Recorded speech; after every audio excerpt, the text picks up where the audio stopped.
Hello दोस्तों, dictation start होगी 3 second बाद। स्टार्ट। वैसे तो आज सुपर कंप्यूटरिंग कोई अनजाना शब्द या तकनीक नहीं है। हम सभी इसके कई तथ्यों से परिचित हैं कि साधारण कंप्यूटरों की तुलना में हजारों लाखों गुना तेज़ी से काम करने और एक सेकंड में अरबों गणनाएं करने की क्षमता सुपर कंप्यूटरों को आम कंप्यूटरों से अलग करती है। ऐसा इसलिए होता है क्योंकि सुपर कंप्यूटर हजारों जुड़े हुए प्रोसेसरों से बने होते हैं। ये प्रोसेसर ही सुपर कंप्यूटरों की काम करने की क्षमता बढ़ा देते हैं। इसीलिए इनका इस्तेमाल मौसम के पूर्वानुमान, जलवायु के रुझान, परमाणु परीक्षणों और दवा उद्योग में शोध जैसे कामों के लिए किया जाता है।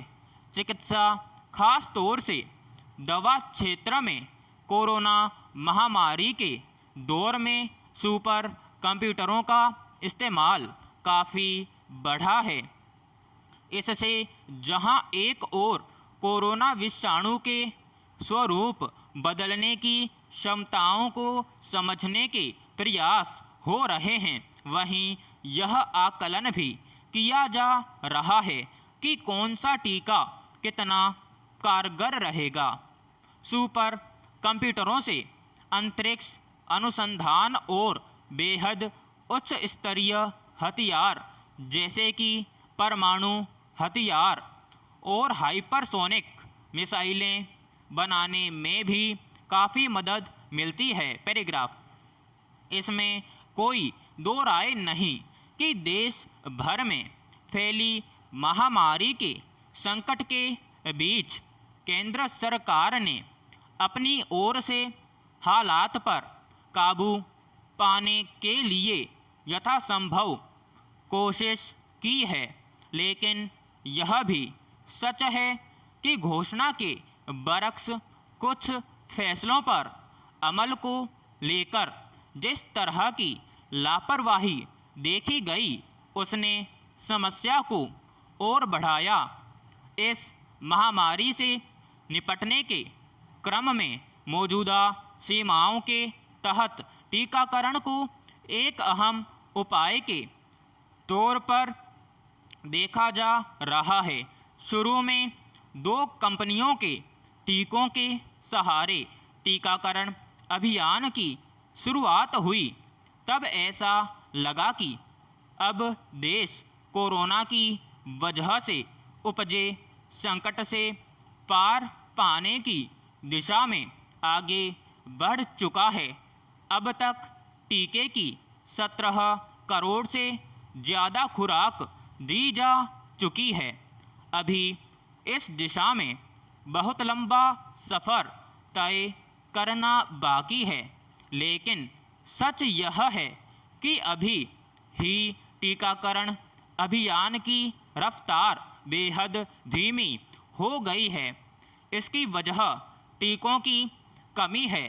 सवाल है कि अगर टीके को इस बीमारी का एकमात्र इलाज बताया गया था, तो जिस रास्ते यह मुहैया हो सकता था, उसे सुनिश्चित करने की जिम्मेदारी किसकी थी।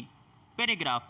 यह बेवजह नहीं है कि अब अदालतें भी टीकाकरण अभियान को लेकर सरकार की कार्यशैली पर सवाल उठा रही हैं, लेकिन ऐसा लगता है कि सरकार में जिम्मेदार पद पर बैठे मंत्री अब शायद स्थिति का सामना नहीं करना चाहते हैं।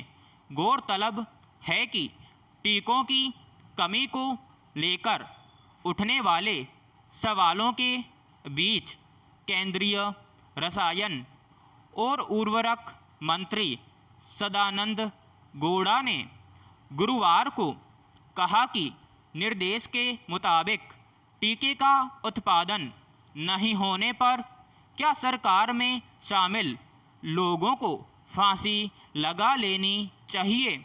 जाहिर है यह मांग कोई नहीं कर रहा है, मगर संकट जिस पैमाने तक गंभीर हो चुका है उसमें इस तरह के गैर जिम्मेदाराना बयान देने के बजाय सरकार और संबंधित महकमों के मंत्रियों को वैसे उपायों की ओर कदम बढ़ाना चाहिए जिससे समस्या का हल निकल सके।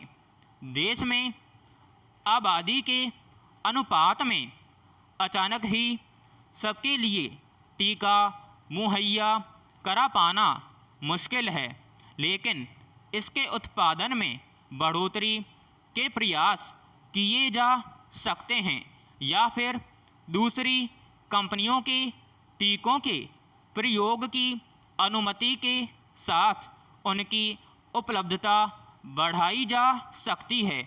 एक तकाजा यह जरूर है कि टीकों का निर्माण और इसकी जटिलता के मद्देनज़र इसके पूरी तरह सुरक्षित होने की गारंटी तय करना भी सरकार की जिम्मेदारी है। इसके बजाय अगर जिम्मेदारी से पल्ला झाड़ने की कोशिश की जाएगी तो सवाल उठना लाजिमी है। पैराग्राफ। सही है कि संक्रमण की रोकथाम के लिए पिछले साल भर से पूर्णबंदी और अस्पतालों में इलाज के लिए विशेष व्यवस्थाएं जैसे कदम उठाए गए, लेकिन हकीकत यह है कि आज भी स्थिति में कोई बड़ा फर्क नहीं आया दिखता है।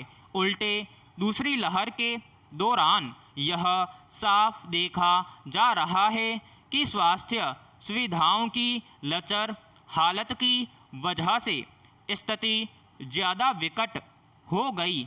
अस्पतालों में ऑक्सीजन और कुछ दूसरी जीवन रक्षक दवाओं जैसी जो सबसे बुनियादी सुविधाओं की उपलब्धता होनी चाहिए थी, उसके अभाव में बहुत सारे लोगों की मौत हुई।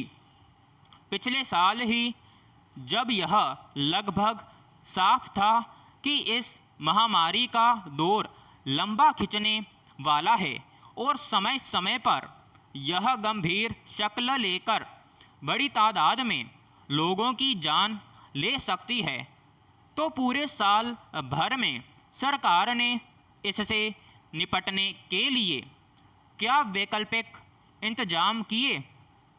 सरकार को यह स्वीकार करना चाहिए कि फ़िलहाल संक्रमण से निपटने के लिए जो उपाय किए जा रहे हैं वे नाकाफ़ी साबित हुए हैं, मगर समस्या की गंभीरता को स्वीकार करने का फ़ायदा तभी है जब उससे पार पाने के लिए ठोस प्रयास किए जाएं, न कि सवाल उठाए जाने पर लापरवाही से भरे बयान दिए जाएं। विराम समाप्त।